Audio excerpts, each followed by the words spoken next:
আসসালামু আলাইকুম এভরিওয়ান, সবাই কেমন আছেন? আশা করি সবাই ভালো আছেন। তো ওই দিন সকালে ঘুম থেকে উঠে ব্রেকফাস্ট করেই চলে গেছিলাম একটু শপিং করতে। আমার কিছু কেনাকাটা ছিল, কারণ আমরা আবারও প্যারিস যাচ্ছি আমাদের আঙ্কেলের বাসায়। তো একটু খুঁটিনাটি কেনাকাটা ছিল, যদিও পুরো কেনাকাটাটা আমি একা কমপ্লিট করতে পারিনি। যা একদম খুব বেশি প্রয়োজন ছিল ওইগুলোই নিয়ে চলে এসেছি। আমাকে আবার আরও একদিন বের হতে হবে। তো যাই হোক, আমি এখানে কিছু জিনিস কিনেছি। তারপরে এখানে একটু বসে রেস্ট নিচ্ছিলাম, শপিং করে টায়ার্ড হয়ে গিয়েছিলাম। মাত্র 2-3টা জিনিস কিনেছি, কিন্তু খুব বেশি টায়ার্ড ফিল হচ্ছিল। দেন আমি এই তো বের হয়ে গেলাম। আমি হেসেন সেন্টারে গিয়েছিলাম। বাসা থেকে হেঁটে যেতে প্রায় 10 থেকে 12 মিনিটের মতো লাগে। আমি হেঁটেই যাই, আবার হেঁটেই বাসায় চলে আসি। তো এই তো শপিং শেষে আমি আবার বাসার উদ্দেশ্যে রওনা দিলাম। তো এই যে বাসার উদ্দেশ্যে হেঁটে হেঁটে যাচ্ছি, আর রোডের কিছু ক্লিপ আমি নিয়ে নিলাম যাতে আমি এই ভিডিওটাতে অ্যাড করতে পারি।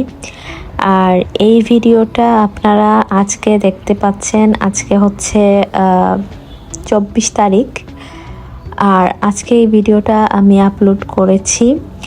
আর নেক্সট ভিডিওটা কবে আসবে আমি আপনাদের শিওর বলতে পারছি না, কারণ 23 তারিখেও আমি একটা ভিডিও আপলোড করেছি, আর আজকে 24 তারিখেও আমি একটা ভিডিও আপলোড করলাম।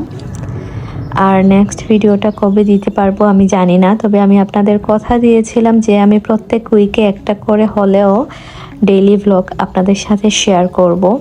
তো যাই হোক, শপিং শেষে এই তো আমি বাসায় চলে যাচ্ছি। এটা আসলে শর্টকাট ওয়ে আমাদের বাসা থেকে হেসেন সেন্টারে, মানে পিছনের দিকে একটা রাস্তা। এই রাস্তা দিয়েই আমরা শর্টকাট চলে যাই হেসেন সেন্টারে যখন কিছু প্রয়োজন হয়। তো আমি এই রাস্তা দিয়েই সবসময় হেসেন সেন্টারে যাওয়া আসা করি। আমার খুবই ভালো লাগে, এখানে যানজট নেই, মানুষের বা গাড়ি ঘোড়ার কোনো আওয়াজ নেই, সাউন্ড নেই, একদম ক্লিয়ার রোডটা। তো এই যে দেখেন, আমি বাসায় যেতে যেতে কিছু কিছু ক্লিপ আমি নিয়ে নিলাম। আর এখানে ছোট ছোট অনেক সুন্দর সুন্দর হলুদ রঙের ফুল ফুটেছে। আপনারা যদি এই ফুলের নাম জেনে থাকেন অবশ্যই কমেন্টে লিখে জানাবেন। আর এই যে দেখেন, এখানে গাছের উপরে একটা পোকা তারা আর্টিফিশিয়ালি লাগিয়েছে। এটা মানে দেখতে খুবই ন্যাচারাল মনে হয়, কিন্তু খুব পরিপাটি তাদের সব কিছু। এখানেও গাছের উপরে একটা মানে শোপিস আকারে এটা রেখেছে তারা। আসলে এসব দেশে বলেই এগুলো সম্ভব, বাংলাদেশ হলে কখনো হয়তো এটা সম্ভব হতোই না। তো যাই হোক, এই তো হেঁটে হেঁটে আমি বাসায় চলে আসছি।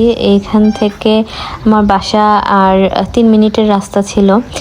তো আমি হেঁটে হেঁটে বাসায় যাচ্ছিলাম, আর আশপাশটা একটু ভিডিও করছিলাম, কারণ এখন ওয়েদারটা এত বেশি সুন্দর, বাইরে ভিডিও করলে খুবই সুন্দর হয় ভিডিওগুলা। জানি না আপনাদের মাঝে আমি ভিডিওগুলা কতটা ফুটিয়ে তুলতে পারি, আপনাদের কাছে কেমন লাগে। যখন আমি পরে স্ক্রল করে ভিডিওগুলা দেখি আমার কিন্তু খুবই ভালো লাগে আর খুবই সুন্দর লাগে, কারণ এখন ওয়েদারটাই এত সুন্দর যে বাইরে ভিডিও করলেই ভিডিওটা খুবই সুন্দর হয়ে যায়, সবকিছু যেন ছবির মতো মনে হয়। তারপরে এই তো আমি কাউফল্যান্ডে চলে আসি। এখানে আমার কিছু কাঁচা বাজার মানে মাছ কেনার ছিল, আরো কিছু ডিম, তেল এগুলো কেনার ছিল। বাসায় চলে এসেছি, আর এই যে আমার শপিং ব্যাগ। এবার আমি আপনাদের সবকিছু খুলে দেখাবো কি কি আমি কিনলাম।